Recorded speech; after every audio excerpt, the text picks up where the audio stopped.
Never lose hope in your difficult situation. There are moments in life when the weight on your heart feels heavier than your body can carry. Moments when silence speaks louder than people, and tears fall in sujud when words fail. If you are in such a moment right now, listen carefully. This reminder is for you. Audu billahi mina shaitani rajim. Bismillahir rahmanir rahim. Never lose hope in your difficult situation, because hope is not something you create.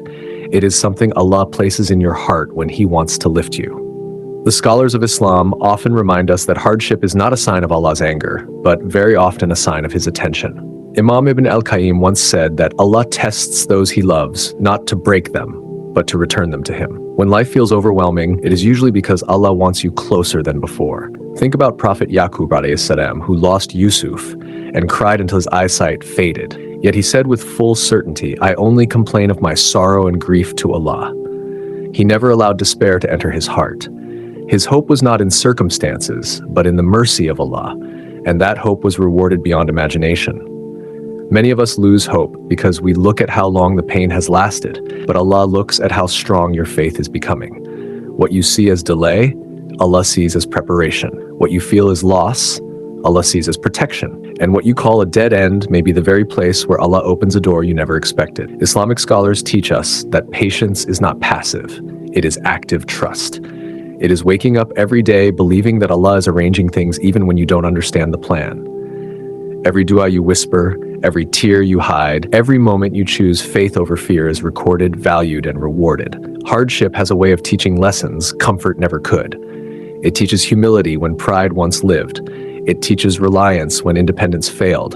And it teaches gratitude for blessings we once overlooked. If Allah removed everything you depend on today, would your heart still stand firm with Him? That is the question difficulty asks us. Remember this, Allah never writes a test without also writing the strength to survive it. If you are still breathing, still praying, still hoping, even a little, then your story is not over. Relief does not always arrive loudly. Sometimes it enters quietly, disguised as patience, clarity, or inner peace. So never lose hope, no matter how dark the night feels. Allah turns nights into dawns, wounds into wisdom, and broken hearts into hearts closer to Him. Hold on, because Allah has not brought you this far to abandon you now. Trust Him. He knows exactly what He is doing. Like, comment, and subscribe for more Islamic motivational videos like this. For more heart-touching Islamic reminders, faith boosters, and short motivational talks that bring peace to your heart and draw you closer to Allah, watch the full playlist in the description below for heart-touching Islamic reminders like motivation, faith, and hope. Alhamdulillah.